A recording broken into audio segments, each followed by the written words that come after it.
क्या गोदी मीडिया देश को बर्बादी के रास्ते पर ले जा रही है? क्या बड़े बड़े न्यूज एंकर्स हिटलर के प्रोपेगेंडा मिनिस्टर जोसेफ गोएबल्स के रास्ते पर चल रहे हैं? आप किसी भी रैंडम दिन गोदी मीडिया के एंकर्स के शोज देखिए। उन शोज में या तो सत्ता की शक्ति का महिमा मंडन होगा, या विपक्ष के खिलाफ फेक नैरेटिव का निर्माण, या फिर धार्मिक अल्पसंख्यकों के खिलाफ नफरत का प्रसार। राहुल गांधी ने एक रैली में कहा कि वो एक पार्टी या एक व्यक्ति के खिलाफ नहीं लड़ रहे, बल्कि एक शक्ति के खिलाफ लड़ रहे हैं। उन्होंने अपने भाषण में यह भी बताया कि उस शक्ति का अर्थ क्या है। फिर मोदी ने भाषण दिया। मोदी ने शक्ति शब्द को पकड़ा और उसे महिला शक्ति से जोड़कर खूब नाटकीय भाषण दिया। दोनों ही नेताओं के भाषणों का हिस्सा यहां सुनिए। हिंदू धर्म में शक्ति शब्द होता है। हम शक्ति से लड़ रहे हैं, एक शक्ति से लड़ रहे हैं। अब सवाल उठता है वो शक्ति क्या है?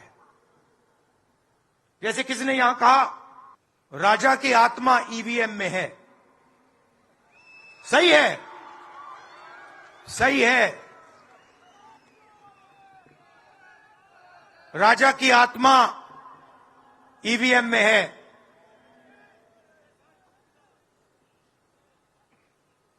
हिंदुस्तान की हर संस्था में है, ईडी में है, सीबीआई में है, इनकम टैक्स डिपार्टमेंट में है। शक्ति को खत्म करने के लिए किया है। मैं इस चुनौती को स्वीकार करता हूं और मैं इन शक्ति स्वरूपा माताओं बहनों की रक्षा के लिए जान की बाजी लगा दूंगा। इन भाषणों के बाद बारी थी न्यूज चैनल्स पर शोज की। आर पार करते हुए अमीश आए और अमीश ने कहा, वो शक्ति मां वैष्णो देवी की शक्ति है, वो अंबे जगदंबे की शक्ति है, वो दुर्गा की शक्ति है, वो संतोषी मां की शक्ति है। वो कौन सी शक्ति है? वाकई ये बयान अपने आप में बहुत बड़ा है। और राहुल गांधी अगर उस शक्ति से लड़ाई लड़ने के लिए जा रहे हैं तो मैं फिर कह रहा हूं, ये लड़ाई एक तरफा है। शक्ति न कभी हारी है, शक्ति न कभी हारेगी।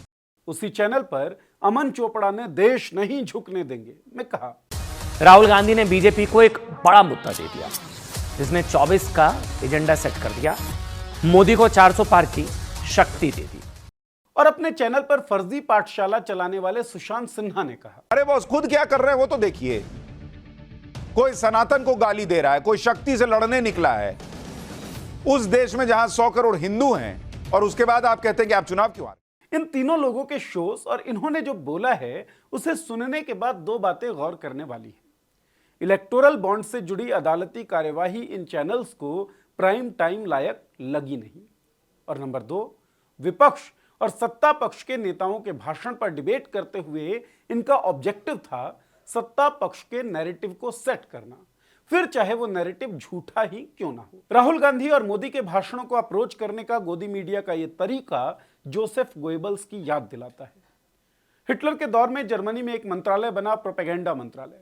मंत्री बना जोसेफ गोएबल्स। हिटलर ने लोगों के ऊपर अपने विचार थोपने के लिए प्रोपेगेंडा का सहारा लिया। जोसेफ गोएबल्स कहा करता था कि एक झूठ को बार बार बार बार बोलो तो वो सच हो जाता है। विपक्षी राजनेताओं के खिलाफ जनाग्रह तैयार करना हो या यहूदियों के खिलाफ नफरत का निर्माण, प्रोपेगेंडा के जरिए हिटलर और गोएबल्स ने यह काम किए और उसका परिणाम हुआ जर्मनी की बर्बादी। हमारे देश में मेन स्ट्रीम चैनल के ज्यादातर न्यूज एंकर्स फिलहाल यही तो कर रहे हैं। सत्तासीन शक्ति के विचारों को थोपने का प्रयास, राजनीतिक विपक्ष के खिलाफ झूठे नैरेटिव का निर्माण और आम लोगों के मुद्दों को ब्लैक आउट। अगर न्यूज एंकर्स राहुल गांधी और मोदी के भाषणों पर डिबेट करवा ही रहे थे तो उन्होंने दोनों कथनों को स्पष्ट क्यों नहीं किया? राहुल जिस शक्ति की बात कर रहे हैं उसके अर्थ की भी बात करते हैं, लेकिन बड़ी कन्वीनियंटली न्यूज एंकर्स ने उस अर्थ पर बातचीत नहीं की। दूसरा, मोदी जब शक्ति शब्द को महिलाओं से जोड़कर जान खपाने की बात कर रहे थे तब भी न तो न्यूज एंकर्स को मणिपुर में नग्न परेड कराती महिला की तस्वीर याद आई, न ही हाथरस से लेकर कठुआ तक बलात्कार के विभत्स रिपोर्ट्स याद आए, और तो और महीनों तक प्रोटेस्ट करती महिला पहलवान भी याद नहीं आई। उन्होंने बड़ी कन्वीनियंटली सुविधाजनक तौर से इन तमाम सवालों को छोड़ दिया, इस पर बात भी नहीं की। स्वाति नारायण अपनी किताब अनइक्वल में बताती हैं कि 2021 के आंकड़ों के हिसाब से दक्षिण एशिया के लगभग सारे देशों श्रीलंका, बांग्लादेश, मालदीव और भूटान में महिलाओं की औसत उम्र भारत से अधिक है। मतलब भारत में जन्म लेने वाली लड़की की उम्र दक्षिण एशिया के लगभग हर देश में जन्म लेने वाली लड़की की उम्र से कम होगी। इसी किताब में उन्होंने बताया है कि बांग्लादेश में सेकेंडरी एजुकेशन में लड़कियों की हिस्सेदारी भारत से ज्यादा है। तालिबान के नियंत्रण में आने से पहले तक वर्क फोर्स यानी कि कार्यबल में महिलाओं की हिस्सेदारी के मामले में अफगानिस्तान भी भारत से आगे था।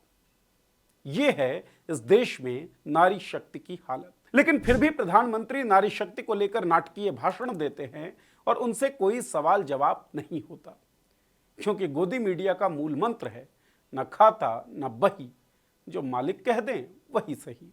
अब बात राहुल गांधी के भाषण के अंश की। राहुल गांधी ने कहा कि वो एक शक्ति से लड़ रहे हैं। बाद में उन्होंने इस शक्ति का अर्थ बताया। वो शक्ति क्या है?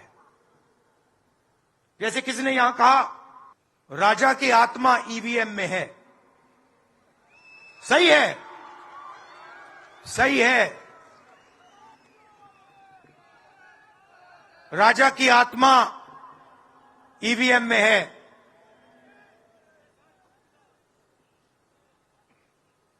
हिंदुस्तान की हर संस्था में है, ईडी में है, सीबीआई में है, इनकम टैक्स डिपार्टमेंट में है। गोदी मीडिया अर्थ पर डिबेट करने की जगह उस शब्द पर डिबेट करने लगी, क्योंकि शक्ति का जो अर्थ राहुल ने बताया उसको काउंटर करने के लिए फैक्ट्स गोदी मीडिया के पास थे नहीं। राहुल एक पॉलिटिकल शक्ति की बात कर रहे थे। बकौल राहुल इस शक्ति समूह में शामिल हैं EVM, ED, CBI, income tax department और तमाम संस्थान।